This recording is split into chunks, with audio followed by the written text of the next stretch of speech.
आधुनिक युग हे एक स्पर्धेचे युग आहे आणि बदलणाऱ्या अर्थव्यवस्थेमुळे विविध क्षेत्रात जीवघेणी चढाओढ चालली आहे. व्यवसाय टिकवण्याकरता जाहिरातबाजी, दिखाऊपणा आणि इतर तकलादू मार्गांचा अवलंब केला जात आहे. त्यामुळे प्रत्येक क्षेत्रातील व्यक्तीची जीवनाकडे बघण्याची दृष्टी आणि जीवनाबद्दलची विचारधारा बदलली आहे. व्यक्तिमत्वाबद्दलची कल्पनाही बदलली असून व्यक्तिमत्व म्हणजे रंग, रूप, पोशाख आणि इतर दिखाऊपणा अशी झाली आहे. खरे म्हणजे रंगरूप आणि पोशाखाव्यतिरिक्त व्यक्तीच्या मानसिक आणि बौद्धिक क्षमतेला व्यक्तिमत्वात अनन्यसाधारण महत्त्व आहे. व्यक्तिमत्व म्हणजे व्यक्तीच्या शारीरिक, मानसिक, बौद्धिक आणि सामाजिक गुणांचे एकत्रित मूल्यांकन होय. आता या घटकांचा विचार करण्याआधी आपण एक लक्षात घेतलं पाहिजे की व्यक्तिमत्वाची घडण ही लहानपणापासूनच होत असते. काही काळपर्यंत ही घडण नैसर्गिकरित्या होते आणि त्यानंतरची प्रयत्नपूर्वक केली जाते. जसजशी मुलाची वाढ होत जाते तसतसे त्याचे व्यक्तिमत्व विकसित होत जाते. व्यक्तिमत्व विकसित होत असताना त्यावर बऱ्याच गोष्टींचा प्रभाव पडतो. उदाहरणार्थ अनुवंशिकता. व्यक्तीमध्ये काही गुणदोष अनुवंशिक असतात. हे गुणदोष थोड्याफार प्रमाणात सुधारता येतात, परंतु संपूर्णतः दूर करता येत नाहीत. रामदास स्वामी म्हणतात, रूपगुण अभ्यासिता नये, सहजपणासी नचले उपाये, काहीतरी करावी सोये आगंतुक गुणाची. प्रत्येक व्यक्तीमध्ये जसे गुण असतात तसे दोषही असतात. मात्र अहंकार, राग, द्वेष, मत्सर, लोभ आणि स्वार्थ ह्यासारखे दोष असणाऱ्या व्यक्तींचे व्यक्तिमत्व ते कितीही हुशार असले तरी चांगले होऊ शकत नाही. व्यक्तिमत्व घडणीवर कौटुंबिक वातावरणाचाही परिणाम होत असतो. कुटुंबातील व्यक्तींचा एकमेकांशी वागण्याचा, बोलण्याचा, आचार-विचारांचा परिणाम मुलांवर होत असतो आणि अनुकरण करणे ही मुलांची नैसर्गिक वृत्ती. त्यामुळे पालकांनी त्यांच्यासमोर चांगला आदर्श ठेवला पाहिजे. त्यांच्यावर चांगले संस्कार घडवले पाहिजेत. पालकांच्या बरोबरीने व्यक्तिमत्व घडवण्यात शिक्षकांचाही वाटा असतो. त्यांच्याकडून मिळणारे ज्ञान हे चांगले आणि परिपूर्ण असेल तर त्याचा व्यक्तिमत्वावर योग्य परिणाम झाल्याशिवाय राहणार नाही. याशिवाय शिक्षकांची मुलांच्या बरोबर वर्तणूकसुद्धा महत्त्वाची ठरते. शिक्षक ही मुलांसमोर आदर्श व्यक्ती असते.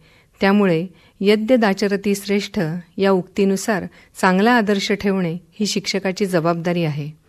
पालक आणि शिक्षकांच्या बरोबरीने मित्रपरिवाराचाही मुलाच्या व्यक्तिमत्वावर परिणाम होत असतो. सुसंगतीमुळे व्यक्तिमत्व चांगलेच घडते. कबीर म्हणतात, सज्जन को सज्जन मिले तो चंदन में कपूर, दुर्जन को दुर्जन मिले तो भांग में धतूर. म्हणूनच पालकांनी मुलांच्या मित्रपरिवारावर कटाक्षाने नजर ठेवली पाहिजे. याशिवाय व्यक्ती ज्या ठिकाणी राहते तेथील आजूबाजूचे वातावरण, सभोवतालच्या लोकांचे राहणीमान, आचारविचार यांचाही परिणाम त्याच्यावर होत असतो. आता व्यक्तिमत्वाच्या व्याख्येतील विविध घटकांचा विचार करूया.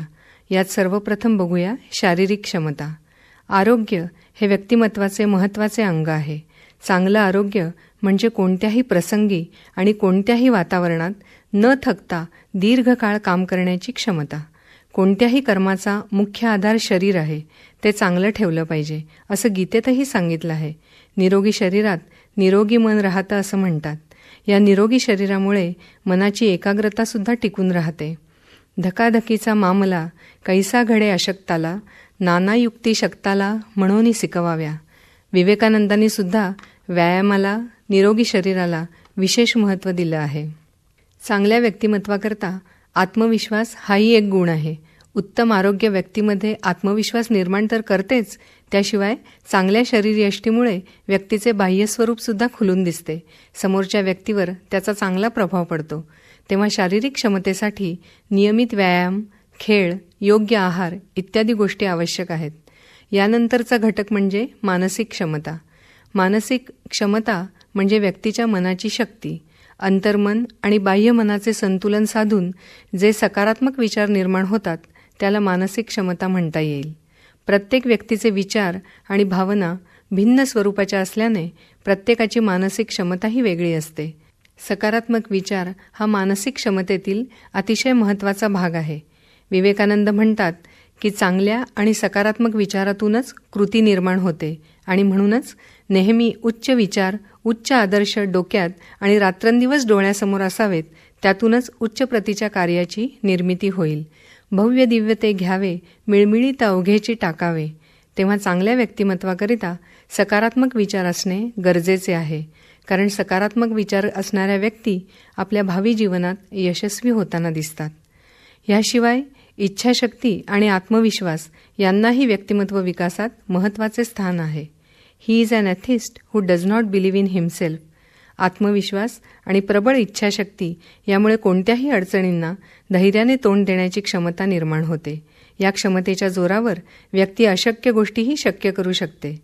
असं असलं तरी जीवनात यशस्वी होण्यासाठी केवळ इच्छाशक्ती असून उपयोगी नाही, तर प्रयत्न करणे गरजेचे आहे. प्रयत्नेविण दरिद्रता. तेव्हा अचूक दिशेने आणि योग्य प्रकारे केलेल्या प्रयत्नांमुळे नक्कीच यश प्राप्त होते. पण त्यासाठी आळस झटकून, मरगळ टाकून कठोर परिश्रमाची कास धरली पाहिजे आणि आशावादीसुद्धा असलं पाहिजे.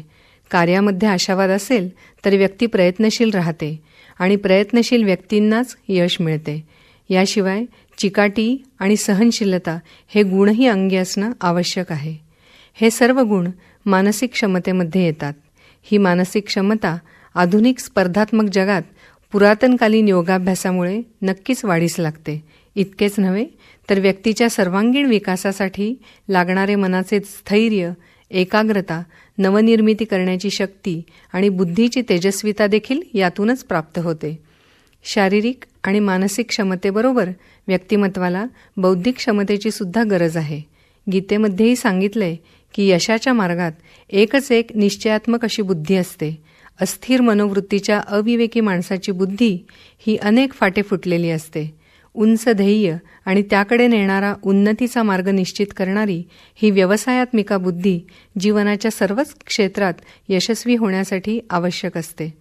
बौद्धिक क्षमतेमुळे आकलनशक्ती वाढते, तर्कशुद्ध, सारासार विचार करण्याची क्षमता वाढते, निर्णयशक्ती वाढीस लागते. मात्र बुद्धी असूनही विचार प्रकट करण्याची कला जर नसेल तर व्यक्तिमत्वाचा विकास होऊ शकत नाही. त्यामुळे बौद्धिक क्षमतेत संभाषण कलेला अनन्यसाधारण महत्त्व आहे. याशिवाय शोध प्रवृत्ती, ज्ञानलालसा हा देखील बौद्धिक क्षमतेचा महत्त्वाचा भाग आहे. आणि सर्वात शेवटचा घटक म्हणजे सामाजिक क्षमता. मनुष्य हा समाजप्रिय प्राणी आहे.